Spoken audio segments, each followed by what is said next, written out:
Bien amigos, seguimos con la entrevista por el venezolano TV España. Desde la ciudad de Madrid me acompaña el profesor Jorge Vilches, que como ustedes han podido observar es un conocedor de los intrínculis de la política venezolana, española, a pesar de que no participe en ella, pero es un estudioso de la política y nos interesa tener esta visión analítica, académica, de cómo se están dando las elecciones en España. Jorge, habíamos quedado con Albert Rivera y este paso, en mi opinión, este pase en falso de tratar de hacer gobierno con el PSOE sin contar con mayoría una posición buenista, dirían ustedes, ¿no? Una posición así de que, bueno, nosotros somos chéveres y vamos a hacer, chévere es una palabra venezolana, ¿no? Sí, la conozco. No sé, ¿tú crees que entonces Albert va a tener que pagar una factura muy grande por lo que estabas diciendo, sí, en términos de credibilidad, ¿no? La campaña electoral se planificó mal. Para empezar, no solamente hubo un hiperliderazgo de Albert Rivera que aparecía en todos los sitios como si solo existiera él. No puede ser que detrás de un proyecto regenerador haya una sola persona. No lo ha hecho ni siquiera Iglesias. Sí, Iglesias sí, porque Iglesias es populista, Iglesias lo puede hacer, es más, debe hacerlo. Pero ni siquiera lo ha hecho, porque de vez en cuando aparece Rejón. Aparecía con toda la cohorte. Sí. Sin embargo, Rivera había un hiperliderazgo. Luego renegó convertirse en el centro izquierda español tipo socialdemocracia europea, que yo creo que fue un error.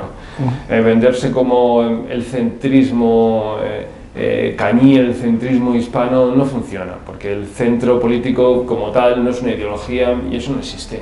Sí. No existe, es una posición táctica. Un pragmatismo. Eso es, pragmatismo para pactar ahora con unos, ahora con otros. En España un partido bisagra, un partido de centro de ese tipo no se entiende bien. Llevamos casi 40 años de democracia, donde ese papel lo han desempeñado fundamentalmente los nacionalistas, el Partido Nacionalista Vasco y los catalanes, para conseguir cosas para su autonomía. Pero a nivel nacional no ha existido nunca y eso no se ha entendido. Claro. Yo creo que con Ciudadanos se ha perdido la oportunidad de tener un centro izquierda, socialdemócrata, europeo, fiable, al que se pudiera votar y en el que uno se pudiera confiar cuando el centro derecha español, el Partido Popular, le va mal, como ahora, que le va mal. Claro. Ahora, hemos repasado Podemos y Ciudadanos.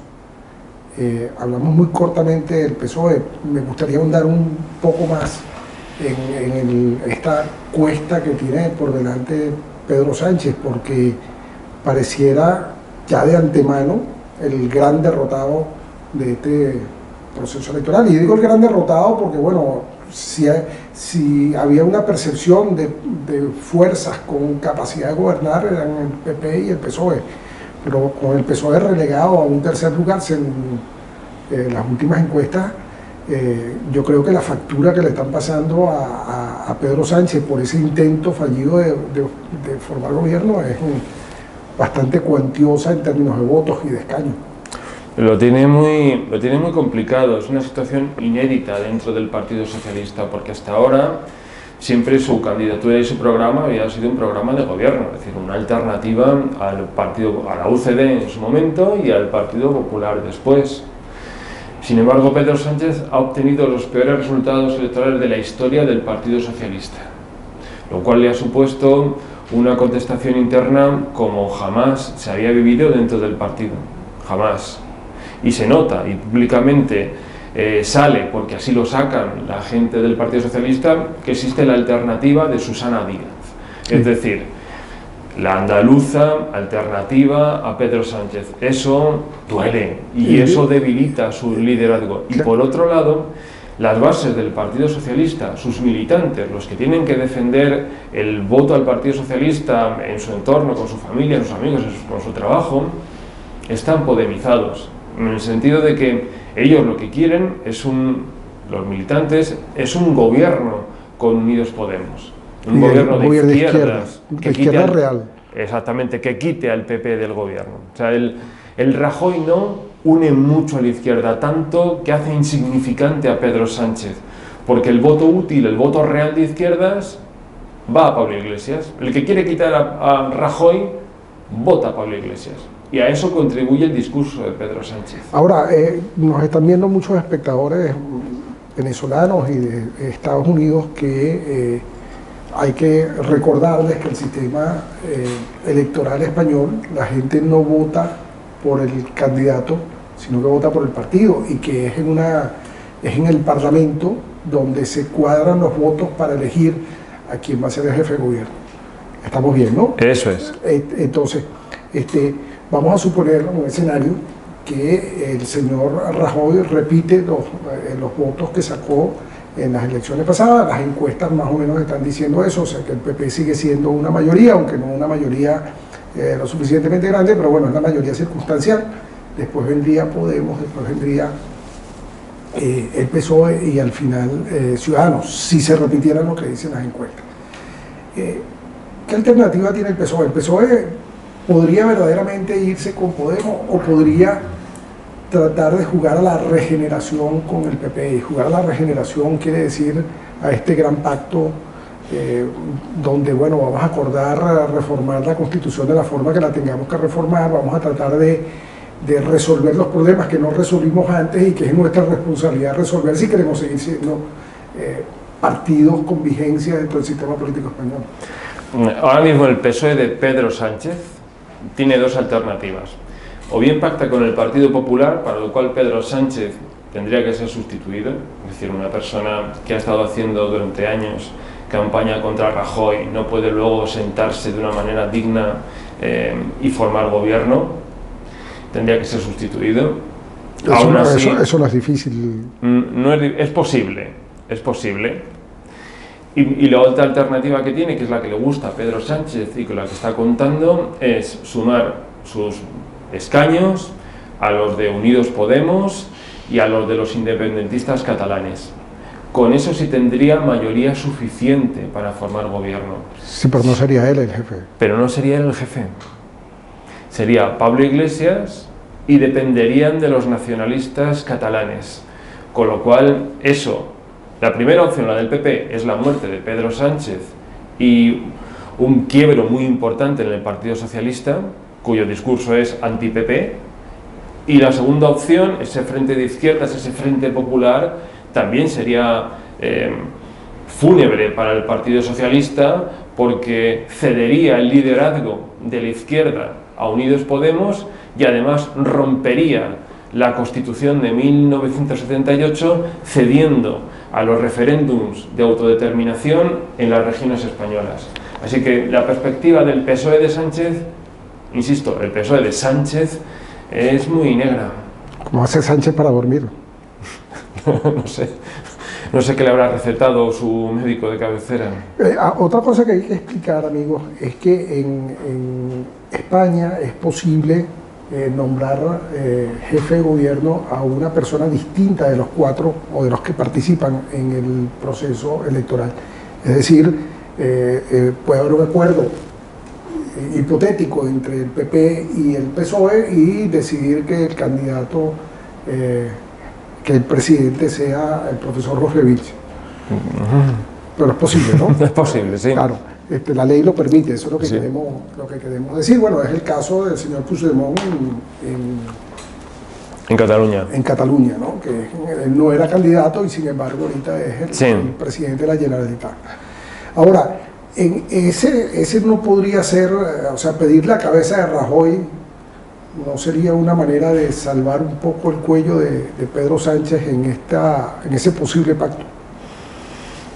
Que Pedro Sánchez, o que el PSOE pactara con el PP a cambio de quitar de en medio a Rajoy, sí, es posible, podría ser. Ahora bien, ¿por quién?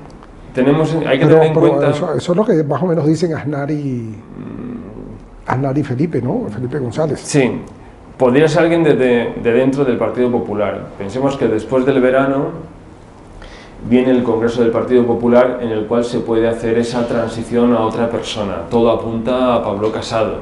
Pablo Casado... ¿Pero cuándo sería el gobierno? Porque... Claro, porque, bueno, podría ser que salió hace tiempo apoyar un gobierno del Partido Popular, bien con la abstención del Partido Socialista y el voto favorable de Ciudadanos, a cambio de que en un periodo determinado Rajoy saliera del gobierno y fuera sustituido por una persona nueva, joven, del Partido Popular, que sería Pablo Casado. Ciudadanos obtendría a cambio el que se confirmara, se llevara a la realidad su idea de regeneración, quitando a Rajoy de en medio, y por otro lado acordaría los presupuestos generales del Estado con el Partido Popular, que tienen que estar vencidos, tienen que estar hechos en el mes de diciembre. Wow. Entonces estamos frente a una situación bastante tenebrosa para todos. O sea, pareciera que el único que está en una posición gananciosa es Iglesias, ¿no? No quiero ser pájaro de mal agüero. Sí, lamentablemente son muy buenos. La campaña electoral es buena. Han conseguido marcar la agenda política el resto de partidos desde hace tiempo. Han marcado su lenguaje y van cumpliendo paso a paso sus objetivos para alcanzar el poder. Es un peligro. Ahora, nuevamente ratificando que estamos frente a una gente antisistema. Sí. Y por eso es que Iglesias se la jugó hasta el final. Recuerdo que hablamos a principios de año y yo decía, Iglesias va a jugar hasta el final antisistema. A él le conviene que haya nuevas elecciones, a él le conviene que el sistema haga agua, porque bueno, después de todo de ahí es donde sale su energía, ¿no? Sí, efectivamente. Su idea es imposibilitar la gobernabilidad de las instituciones para demostrar que todo está corrompido y que todo funciona mal.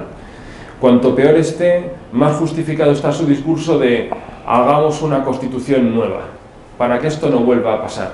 Sí, y las constituciones nuevas ya de Latinoamérica tenemos un cuento, ¿no? Venezuela, Ecuador, Bolivia, Nicaragua.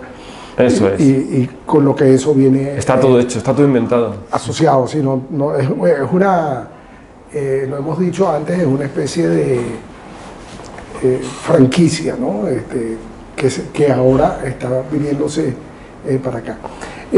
Profe, hay un asunto que nos llama poderosamente la atención a los que somos observadores externos a lo que está pasando. Cuando Mariano Rajoy llega a la presidencia del Reino de España, España estaba en una condición económica bastante precaria.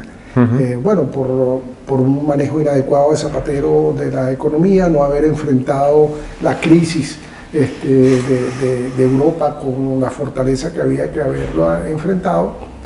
Y 4 años después, bueno, Mariano Rajoy está en la senda de sanear la economía española, por supuesto, con unos costos sociales importantes, hay que decirlo, un desempleo alto. Sí.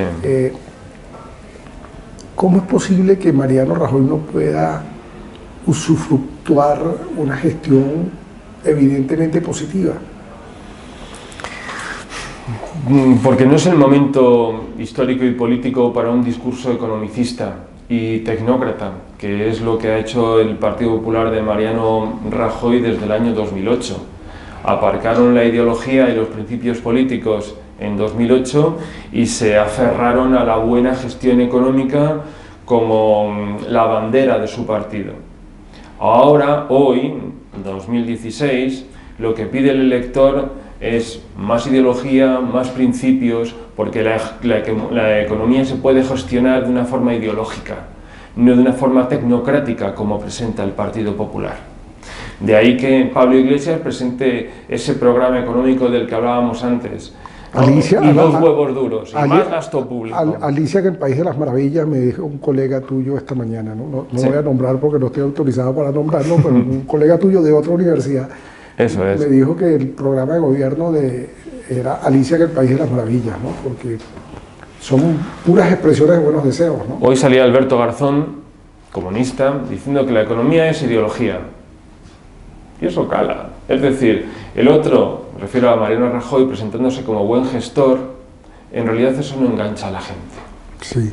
Amigos, regresamos enseguida con más del profesor Jorge Vilches. Ahorita venimos a terminar de hablar de Rajoy y vamos a hablar un poco de Venezuela.